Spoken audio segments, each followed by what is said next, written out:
Hi hello welcome back to my channel. ಇವತ್ತು ನಾನು ಉತ್ತರ ಕರ್ನಾಟಕದ ಸ್ಪೆಷಲ್ ಎಣ್ಗಾಯಿ ಬದ್ನಿಕಾಯಿ ಪಲ್ಯನ ಹೆಂಗೆ ಮಾಡೋದು ಅಂತ ಹೇಳ್ಕೊಡ್ತೇನೆ ರೀ. ಬರ್ರಿ ಹೆಂಗೆ ಮಾಡೋದು ಅಂತ ಒಂದು ಸತಿ ನೋಡ್ಕೊಳ್ಳೋಣ. ನಾನಿಲ್ಲಿ ಒಣ ಕೊಬ್ಬರಿ ಮತ್ತು ಶೇಂಗಾ ಮತ್ತು ಬಿಳಿ ಎಳ್ಳನ್ನು ತೊಗೊಂಡು ಬಿಸಿ ಮಾಡಿ ಇಟ್ಕೊಂಡಿದ್ದೀನಿ ರೀ. ಶೇಂಗಾನ ಹುರ್ಕೊಂಡು ಸಿಪ್ಪೆನ ತೆಗೆದು ಕೂಡ ಇಟ್ಕೊಂಡಿದ್ದೀನಿ ನಾನು. ಹಾಗಂದ್ರೆ ಇಲ್ಲೇ ಮಸಾಲೆ ರುಬ್ಕೊಳಕ್ಕೆ ಏನು ಬೇಕು ಅಂತ ನೋಡೋಣ ರೀ. ಮೊದಲಿಗೆ ಗ್ಯಾಸ್ ಆನ್ ಮಾಡಿಕೊಂಡು ನಾನು ಒಂದು ಮೀಡಿಯಮ್ ಸೈಜ್ನಲ್ಲಿರುವಂತಹ ಉಳ್ಳಾಗಡ್ಡಿ ಅಥವಾ ಈರುಳ್ಳಿನ ತೊಗೊಂಡು ಉದ್ದುದ್ದಾಗಿ ಕಟ್ ಮಾಡಿಟ್ಕೊಂಡು ಸ್ವಲ್ಪ ಹುರ್ಕೋತೀನಿ ರೀ. ಯಾಕಂದರೆ ಹಸಿ ವಾಸನೆ ಹೋಗಬೇಕಲ್ಲ, ಸೊ ಅದಕ್ಕೋಸ್ಕರ ನಾನು ಫ್ರೈ ಮಾಡ್ಕೊತಾ ಇದ್ದೀನಿ. ನೀವು ಹಾಗೆ ಕೂಡ ಬೇಕಾದರೂ ಹಾಕ್ಕೋಬೋದು ಮಸಾಲೆಗೆ ರುಬ್ಕೊಳಕ್ಕೆ.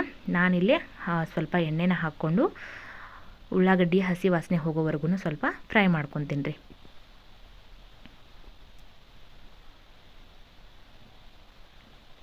ನಮ್ಮ ಉತ್ತರ ಕರ್ನಾಟಕದ ಕಡೆ ಭಾಳ ಸ್ಪೆಷಲ್ ನೋಡಿರಿ ಇದು ಬದ್ನಿಕಾಯಿ ಪಲ್ಯ. ನೀವೆಲ್ಲ ಹೆಂಗೆ ಮಾಡ್ತೀರಿ, ಯಾವ ರೀತಿ ಮಾಡ್ತೀರಿ ಅಂತ ನನಗೆ ಹೇಳ್ರಿ. ನಾನಂತರೂ ಈ ರೀತಿ ಮಾಡ್ತೀವಿ ನೋಡಿರಿ.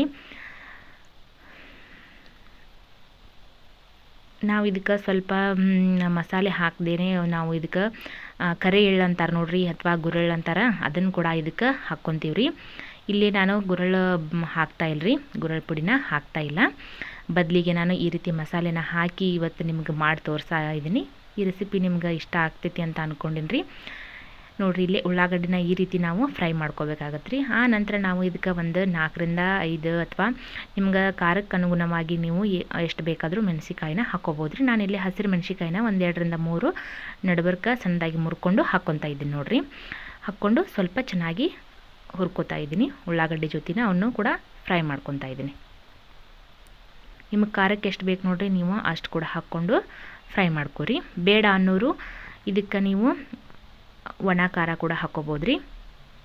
ರೆಡ್ ಚಿಲ್ಲಿ ಪೌಡರ್ ಅಂತಾರಲ್ಲ, ಸೊ ಅದನ್ನು ಕೂಡ ನೀವು ಯೂಸ್ ಮಾಡ್ಬೋದು. ಇಲ್ಲೇ ಮತ್ತೆ ಸ್ವಲ್ಪ 1 ಸ್ಪೂನಷ್ಟು ಎಣ್ಣೆನ ಹಾಕ್ಕೊಂಡು ನಾನು ಫ್ರೈ ಮಾಡ್ಕೊತಾ ಇದ್ದೀನಿ.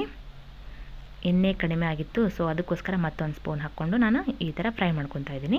ಹಂಗನ ನಾನಿಲ್ಲಿ ಒಂದು ಮೀಡಿಯಮ್ ಸೈಜ್ನೊಳಗಿರುವಂತಹ ಟೊಮ್ಯಾಟೊನ ತೊಗೊಂಡೇನಿ ರೀ. ಹುಳಿ ಟೊಮ್ಯಾಟೊನ ತೊಗೊಂಡಿದ್ದೀನಿ. ಹುಳಿ ಟೊಮ್ಯಾಟೊ ತೊಗೊಂಡು ಉದ್ದದ್ದಾಗಿ ಕಟ್ ಮಾಡ್ಕೊಂಡಿದ್ದೀನಿ. ಅದನ್ನು ಕೂಡ ಇದ್ರೊಳಗೆ ಹಾಕ್ಕೊಂಡು ಚೆನ್ನಾಗಿ ಫ್ರೈ ಮಾಡ್ಕೊಳ್ಳೋಣಂತ್ರಿ.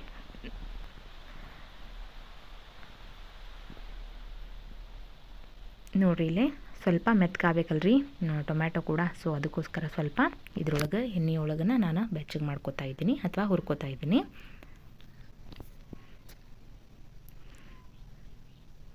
ಕಡಕ್ ರೊಟ್ಟಿ, ಬದ್ನಿಕಾಯಿ ಪಲ್ಯ, ಅದರೊಳಗೆ ಎಣ್ಗಾಯಿ ಪಲ್ಯ ಅಂತಂದ್ರೆ ನಮ್ಮ ಕಡೆ ಭಾಳ ಫೇಮಸ್ ನೋಡಿರಿ.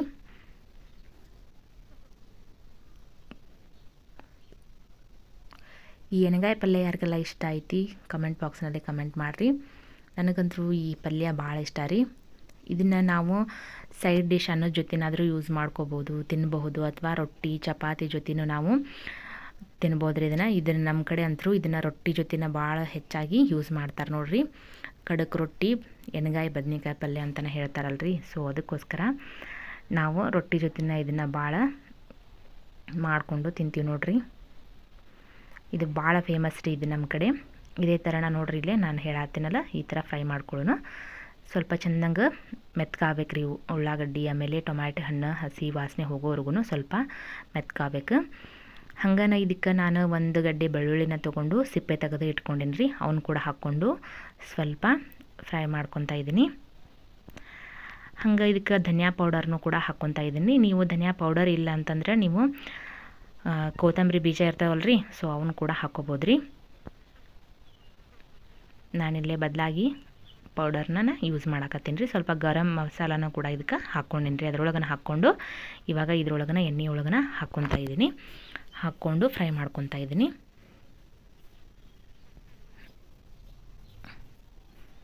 ಗ್ಯಾಸ್ ಆಫ್ ಮಾಡ್ಕೊಂಡ್ಬಿಟ್ಟು ಆಮೇಲೆ ಮಸಾಲೆನ ಹಾಕ್ಕೊಂಡು ಈ ಥರ ಫ್ರೈ ಮಾಡಿಕೊಂಡು, ಈಗ ನೋಡಿರಿ 1 ಗಡ್ಡೆ ಸಿಪ್ಪೆ ತೆಗೆದಿರೋಂಥ ಬೆಳ್ಳುಳ್ಳಿನ ಕೂಡ ಹಾಕ್ಕೊಂಡು ಇದ್ರೊಳಗನ ಸ್ವಲ್ಪ ಬಿಸಿ ಮಾಡ್ಕೊತಾ ಇದ್ದೀನಿ. ಯಾಕಂದರೆ ತವಾ ಬಿಸಿ ಇರೋದಲ್ರಿ, ನಾವು ಇಟ್ಟಿರುವಂಥ ಪಾತ್ರೆ ಬಿಸಿ ಇರ್ತದಲ್ಲ, ಸೊ ಅದ್ರಾಗನ ಬಿಸಿ ಆಗ್ತಾವ್ರಿ. ಇದಕ್ಕೆ ಮತ್ತೊಂದು ಸತಿ ಏನು ನಾವು ಫ್ರೈ ಮಾಡ್ಕೊಳ್ಳೋದೇನು ಬೇಡ, ಇದ್ರೊಳಗನ ಫ್ರೈ ಆಗ್ತಾವ್ರಿ. ಇದನ್ನು ತಣ್ಣಗಾಗೋದಕ್ಕೆ ಬಿಡೋಣ್ರಿ. ಈಗ ನಾವು ಹುರಿದಿಟ್ಕೊಂಡಿರ್ತೀವಲ್ರಿ ಶೇಂಗಾ ಮತ್ತು ಬಿಳಿ ಎಳ್ಳು, ಹಂಗೆ ಒಣ ಕೊಬ್ಬರಿನ ಹುರಿದಿಟ್ಕೊಂಡಿರ್ತೀವಲ್ರಿ, ಅದನ್ನು ಈಗ ಮಿಕ್ಸಿ ಜಾರ್ಗೆ ಹಾಕ್ಕೊಂಡು ಸ್ವಲ್ಪ ಪುಡಿ ಮಾಡ್ಕೊಳ್ಳೋಣಂತ ಬರ್ರಿ. ಇವಾಗ ಇದು ಸ್ವಲ್ಪ ತಣ್ಣಗಾಗಲಿ ರೀ. ಇಲ್ಲೇ ನಾವೀಗ ಮಿಕ್ಸಿ ಜಾರ್ ತೊಗೊಂಡು ಹುರಿದಿರುವಂಥ ಎಲ್ಲಾನ ದಿನಸ ಹಾಕ್ಕೊಂಡು ಮಿಕ್ಸಿ ಮಾಡ್ಕೊಳ್ಳೋಣಂತ. ನೋಡಿರಿ ಇಲ್ಲಿ ಬಿಳಿ ಎಳ್ಳನ್ನು ತೊಗೊಂಡಿದ್ನಿ. ನಿಮಗೆ ಎಷ್ಟು ಬೇಕು ನೋಡಿರಿ, ನೀವು ಅಷ್ಟು ತೊಗೊಂಡು ಪೌಡರ್ನ ಮಾಡ್ಕೊರಿ. ನಾನು ಒಂದು 5-6 ಬದ್ನಿಕಾಯಿನ ತೊಗೊಂಡು ಸೀಳಿ ಕಟ್ ಮಾಡಿ ಇಟ್ಕೊಂಡಿದ್ದೀನಿ ರೀ. 5-6 ಬದ್ನಿಕಾಯಿಗೆ ಇಷ್ಟು ಆದರೆ ಸಾಕಾಗ್ತೈತಿ ಅಂತ ಇಷ್ಟು ತೊಗೊಂಡಿದ್ದೀನಿ ರೀ. ನಿಮಗೆ ಜಾಸ್ತಿ ಕ್ವಾಂಟಿಟಿ ಒಳಗೆ ತೊಗೊಂಡಿದ್ರಿ ಅಂದ್ರೆ ಇದನ್ನೆಲ್ಲವನ್ನು ಜಾಸ್ತಿ ಕ್ವಾಂಟಿಟಿ ಒಳಗೆ ಹಾಕ್ಕೊಂಡು ನೀವು ಮಿಕ್ಸಿ ಮಾಡ್ಕೋಬೇಕು ರೀ. ನೋಡಿರಿ ಇಲ್ಲಿ ನಾನು ಪೌಡರ್ ಮಾಡಿಕೊಂಡು ಇದ್ರೊಳಗೆ ತಕ್ಕೊತಾ ಇದ್ದೀನಿ. ಪೌಡರ್ ಮಾಡ್ಕೊಂಬಂದಿರಿ, ಇವಾಗ ಮಿಕ್ಸಿಗೆ ಹಾಕ್ಕೊಂಡು ಬಂದೀನಿ. ಅದನ್ನು ಇದ್ರಾಗ ತಕ್ಕೋತಾ ಇದ್ದೀನಿ. ಇದನ್ನ ತೆಗೆದ ನಂತರ ಅಷ್ಟರೊಳಗನ ಇದು ತಣ್ಣಗಾಗಿರ್ತೈತೆ ರೀ. ನಾವು ರುಬ್ಬಿರುವಂತಹ ಮಸಾಲೆ ಅದನ್ನು ಕೂಡ ಇದ್ರೊಳಗೆ ಹಾಕ್ಕೊಂಡು ಚೆನ್ನಾಗಿ ಒಂದು ಸ್ವಲ್ಪ ನೀರು ಹಾಕ್ಕೊಳ್ದೇ ಮಿಕ್ಸಿ ಮಾಡ್ಕೊರಿ.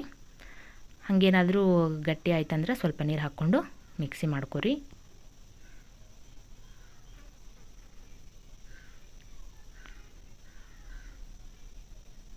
ಬಿಸಿದನ್ನು ಹಾಕ್ಕೊಳಕ್ಕೆ ಹೋಗ್ಬೇಡ್ರಿ, ಸ್ವಲ್ಪ ತಣ್ಣಗಾಗೋದಕ್ಕೆ ಬಿಡ್ರಿ. ನೋಡಿರಿ ಈ ಥರ ತಣ್ಣಗಾದ ನಂತರ ನಾವು ಮತ್ತೆ ಮಿಕ್ಸಿ ಮಾಡ್ಕೊಂಡು ಬಂದಿದ್ದೀನಿ. ನೋಡಿರಿ ಯಾವ ರೀತಿ ಪೇಸ್ಟ್ ಆಗೈತೆ ಅಂತಂದು. ಈ ಪೇಸ್ಟನ್ನು ನಾವು ಈಗ ಮೊದಲಿಗೆ ಮಿಕ್ಸಿ ಇಟ್ಕೊಂಡಿರ್ತೀವಲ್ಲ ರೀ ಪೌಡರ್, ಅದಕ್ಕೆ ಈ ಮಸಾಲೆ ರುಬ್ಬಿದಂಥ ಮಸಾಲೆನ ಸ್ವಲ್ಪ ಹಾಕ್ಕೊಂಡು ಈ ಥರ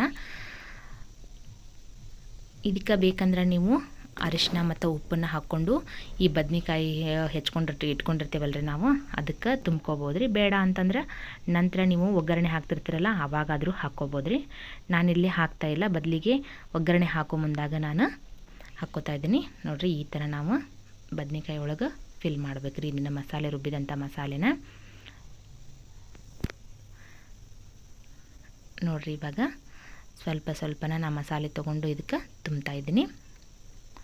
ಇದೇ ರೀತಿನ ಎಲ್ಲ ಬದ್ನಿಕಾಯಿನ ನೀವು ತುಂಬ್ಕೋಬೇಕ್ರಿ.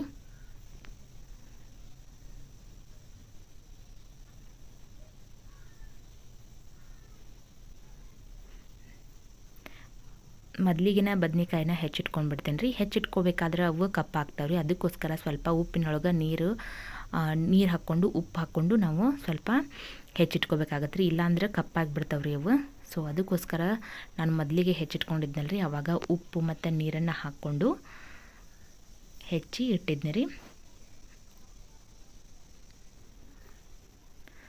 ಭಾಳ ಟೈಮ್ ಏನು ಹಿಡಿಯಂಗಿಲ್ಲ ರೀ. ಇದು ಒಂದು 10ರಿಂದ 15 ನಿಮಿಷದೊಳಗೆ ನಾವು ಮಾಡ್ಕೋಬೋದು ರೀ ಈ ಪಲ್ಯನ.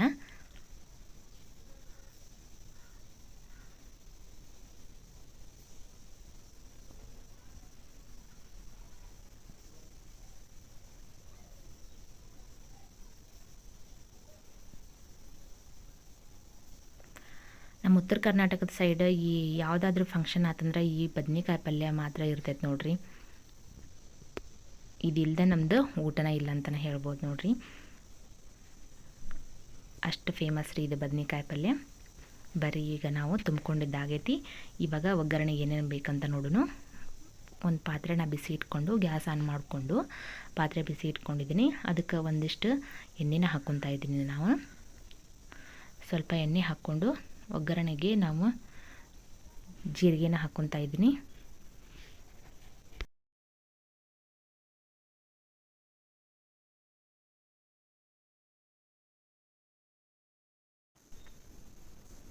ಎಣ್ಣೆ ಕಾದ ನಂತರ ನಾವು ಇದಕ್ಕೆ ಸ್ವಲ್ಪ ಜೀರಿಗೆ ಹಾಕ್ಕೊಳ್ಳೋಣ ನಂತರ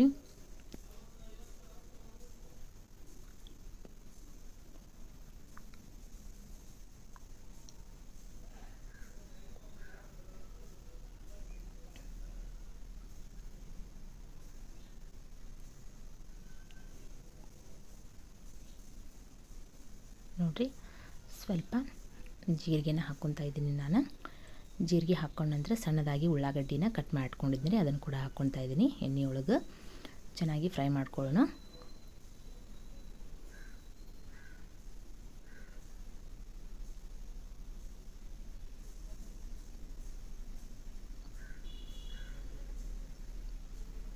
ಈ ಥರ ಸಣ್ಣದಾಗಿ ಕಟ್ ಮಾಡಿಕೊಂಡಿರುವ ಉಳ್ಳಾಗಡ್ಡಿ ಹಾಕ್ಕೊಂಡು ಚೆನ್ನಾಗಿ ಫ್ರೈ ಆದ ನಂತರ ಇದಕ್ಕೆ ಅರಿಶಿನ ಹಾಕ್ಕೊತಾ ಇದ್ದೀನಿ ರೀ. ಒಂದು ಅರ್ಧ ಟೇಬಲ್ ಸ್ಪೂನಷ್ಟು ಅರಿಶಿನ ಹಾಕ್ಕೊಂಡು ಮತ್ತೆ ಚೆನ್ನಾಗಿ ಮಿಕ್ಸ್ ಮಾಡ್ಕೊತಾ ಇದ್ದೀನಿ.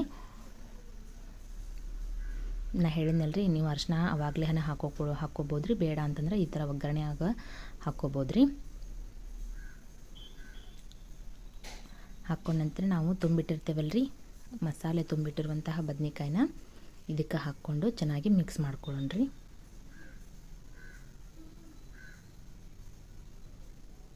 ಸ್ವಲ್ಪ ಕಲರಿಗೋಸ್ಕರ ನಾನು ಖಾರದ ಪುಡಿನ ಹಾಕ್ಕೊತಾ ಇದ್ದೀನಿ. ನೀವು ನೋಡಿಕೊಂಡು ಹಾಕ್ಕೊರಿ, ಖಾರಕ್ಕೆ ಅನುಗುಣವಾಗಿ ಹಾಕ್ಕೊರಿ. ನಿಮಗೆ ಖಾರ ಎಷ್ಟು ಬೇಕು ನೋಡಿ ನೀವು ನೋಡಿಕೊಂಡು ಹಾಕ್ಕೊರಿ. ನೋಡಿರಲಿ ತುಂಬಿಟ್ಟಿರುವಂತಹ ಬದ್ನಿಕಾಯಿನ ನಾನು ಈ ಎಣ್ಣೆ ಒಳಗೆ ಹಾಕ್ಕೊತಾ ಇದ್ದೀನಿ.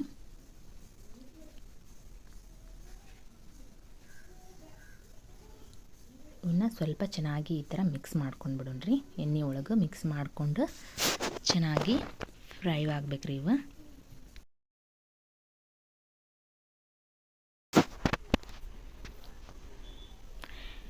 ಒಂದು 2ರಿಂದ 3 ನಿಮಿಷ ನಾವು ಮುಚ್ಚಿಟ್ಕೊಳ್ಳೋಣ್ರಿ. ಯಾಕಂದರೆ ಇದು ಬದ್ನಿಕಾಯಿ ಸ್ವಲ್ಪ ಚೆನ್ನಾಗಿ ಎಣ್ಣೆಯೊಳಗೆ ಸಾಫ್ಟ್ ಆಗಲಿ ಅಂತ ಅನ್ನೋದಕ್ಕೋಸ್ಕರ ಸ್ವಲ್ಪ 1-2ರಿಂದ 3 ನಿಮಿಷ ನಾನು ಮುಚ್ಚಿಟ್ಕೋತಾ ಇದ್ದೀನಿ.